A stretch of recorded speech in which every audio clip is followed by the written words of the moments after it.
नमस्कार मित्रों, मैं हूं आपका मित्र उमेश महादोशी। अविराम वाणी पर आपका हार्दिक स्वागत है।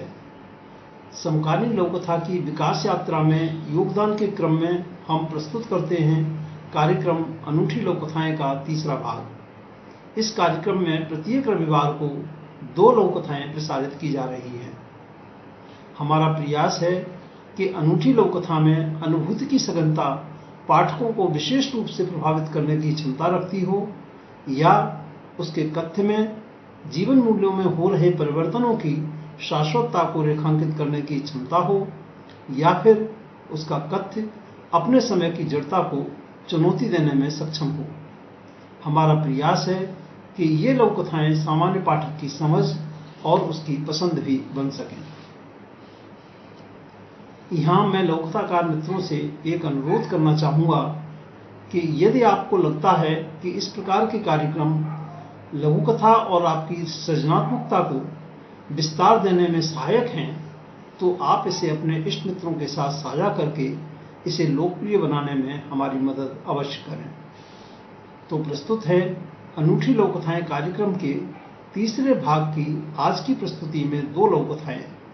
लघुकथाओं का वाचन उमेश महादोशी यानी मेरे द्वारा किया गया है।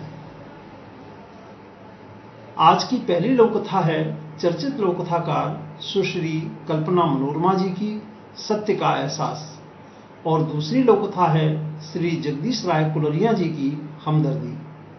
कल्पना जी एवं जगदीश जी दोनों की लोककथाएं अभिराम साहित्यिकी के जनवरी-मार्च 2022 अंक में शामिल हैं। तो पहले प्रस्तुत है सुश्री कल्पना मनोरमा जी की लोककथा सत्य का एहसास। जाएं या न जाएं के मंथन के बाद आखिर सुहानी ने बाहर जाने का निर्णय ले ही लिया। जितना प्रोटेक्शन करना जरूरी था उसने किया, और जैसे ही दरवाजे की ओर बढ़ी तो पति महोदय ने मुस्कुराते हुए एक सैनिटाइजर की नन्ही सी बोतल हाथ में पकड़ाते हुए कहा, आज महामारी के इस दौर में पिस्तौल जेब में रखना उतना जरूरी नहीं जितना कि सैनिटाइजर साथ ले जाना। सच में, सुहानी ने मास्क के भीतर से कहा। 21 दिनों के लॉकडाउन की खबर ने सभी को हिलाकर रख दिया था। सुहानी रास्ते में चारों तरफ का जायजा लेते हुए सपाटे में ग्रोसरी शॉप की ओर बढ़ी जा रही थी। कोई नजदीक आता सा लगता तो वह सड़क से उतर जाती। लगता है सभी वहीं जा रहे हैं जहां मैं जा रही हूं। इसी उधेड़ बुन में वह दुकान के सामने कब पहुंच गई उसे भी पता न चला। वहां का नजारा देखकर उसका तो माथा ही घूम गया। लोग एक दूसरे के ऊपर लद लद कर सौदा लेने की होड़ में थे। घर से निकलना, व्यवहारिक दूरी बनाए रखना जैसे मुद्दे पर कल ही तो भारत सरकार ने हाथ जोड़कर सबसे विनती की थी। लेकिन ये क्या, यहां तो सरकारी आदेश की धज्जियां उड़ाई जा रही हैं और जीवन से खिलवाड़। सुहानी घबरा गई।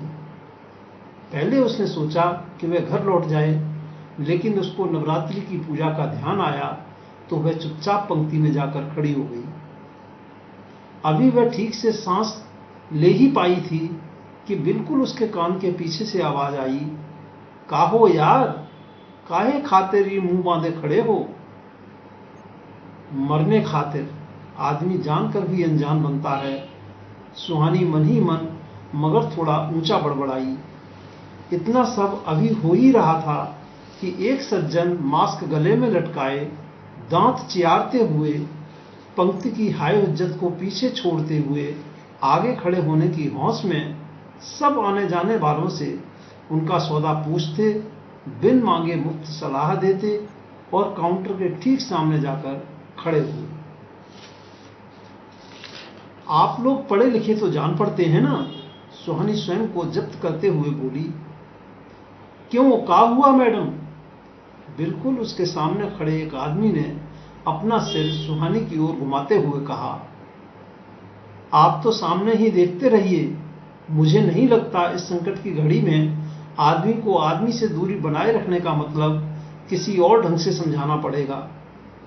थोड़े अक्लमंद व्यक्ति इतना सुनते ही 1 मीटर की दूरी नापने लगे, लेकिन दंतुरित मुस्कान वाले भाई साहब थैले अपनी बगल में दबाए पूर्ववत चालू रहे।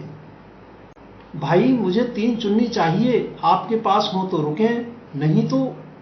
माहौल के तनाव को एक महीन और तीखी आवाज ने थोड़ा भंग किया, लेकिन दुकानदार कुछ बोल पाता उसके पहले दांत चियारू जी बोल पड़े, कैसी चुन्नी चाहिए, माता की या बीबी की चुन्नी? पंक्ति में खड़े आदमी औरतें एक दूसरे का मुंह ताकने लगे, मगर सुहानी की आंखों से मानो ज्वाला फूट पड़ी हो। वह अपना क्रोध न दबा पाई और बोल पड़ी, इस समय जगत माता ही चुन्नी ओढ़ें और हमारी रक्षा करें। भाई साहब, अगर बीवियों को लाल चुन्नी उड़ाने की नौबत आ गई ना, तो समझो आप भी फिर इस तरह से हंसने के लायक नहीं बचेंगे। आत्मविश्वास और सजगता से भरी आवाज सुनकर वह भीतर तक दहल गया। उसने कनखियों से चारों ओर देखा तो मानो सभी की निगाहें उसी को घूर रही थीं। उसने धीरे से अपने गले में लटके मास्क को नाक तक खिसका लिया। तो यह थी सुश्री कल्पना मनोरमा जी की लौकथा सत्य का एहसास। और अब प्रस्तुत है श्री जगदीश राय कुलरिया जी की लौकथा हमदर्दी। पत्नी काफी दिनों से पीछे पड़ी हुई थी कि उसने अपनी सहेली का हालचाल पूछने जाना है, कोई ऑपरेशन हुआ है उसका। आज दफ्तर से आधी छुट्टी लेकर उसे सहेली के पास ले जाने में आखिर सफल हो ही गया हूं। दफ्तर से छुट्टी कौन सा मिलती है, एक बार ऑफिस चले जाओ फिर तो निकला ही नहीं जाता। पत्नी की सहेली के घर बैठे चाय पीते समय ये सभी बातें दिमाग में घूमती हैं। मेरी पत्नी अपनी सहेली का हालचाल पूछते हुए उसको हिदायतें भी दे रही है, देख बहन, अपना ख्याल रखना, महीना भर रेस्ट कर लेना, भारी भरकम काम न करना, सीलन वाले मौसम में टांके ठीक होने में समय लगता है, ध्यान से नहीं तो फिर जिंदगी भर तंग होना पड़ता है, घर के काम तो ऐसे ही होते रहेंगे। मैं सोचता हूं जब कोई किसी का हाल जानने आता है तो हर आने जाने वाला बहुत सी नसीहतें और सावधानियां बताकर जाता है। यह सब सुनकर तो मरीज बेचारा वैसे ही चक्करों में पड़ जाता है कि किसकी बात माने। चाय के खाली हुए कप प्लेट मेरी पत्नी खुद ही उठाकर सहेली के मना करने पर भी रसोई में रखने के लिए चली जाती है। मैं फिर सोचता हूं कि बर्तन रसोई में रखकर आने के बाद ही आज्ञा लेकर चलते हैं, पर वह काफी समय तक वापस न आई। मैं यूं ही सेहत के बारे में हल्की फुल्की बातें मारकर टाइम पास करता हूं। सच पूछो तो मुझसे ऐसे झूठ मूठ के शब्द नहीं बोले जाते। पत्नी की वापसी पर विदा लेकर घर को चलते हैं। रास्ते में पूछता हूं, भगवान, बर्तन रखने में ही इतना टाइम? मैंने तुम्हें कहा था कि जल्दी वापस चलना है, खुद ही उठा कर ले जाते कब। तुम्हें बताओ इतनी क्या जल्दी पड़ी थी? हम उनका दुख बटाने गए थे, बढ़ाने नहीं। यदि कप उठाकर रखा ही तो इसमें क्या हो गया? उसने कहा, बर्तन रखने में इतना टाइम? मैं दोबारा जोर से बोलता हूं। दरअसल जब मैं रसोई में गई तो जूठे बर्तनों का ढेर लगा हुआ था। आजकल हर कोई मिलने जुलने वाला हाल जानने के लिए आ जाता है। मैंने सोचा चलो बर्तनों में ही हाथ फेर देती हूं। इसी में थोड़ा टाइम लग गया। वह झिझकते हुए मुझे पूरी बात बताती है। यह सुनने के पश्चात मेरी नजरों में उसका कद और बढ़ गया था। श्री जगदीश राय कुलरिया जी की इस लोककथा हमदर्दी के साथ हम लेते हैं आपसे विदा। आगामी रविवार को फिर मिलेंगे। अनूठी लोककथाएं कार्यक्रम की श्रृंखला को आगे बढ़ाने के लिए आप अपनी नियमित योजनाओं में सफल हों, जीवन में भरपूर ऊर्जा और उत्साह से आनंदित रहें। हार्दिक शुभकामनाएं। नमस्कार मित्रों।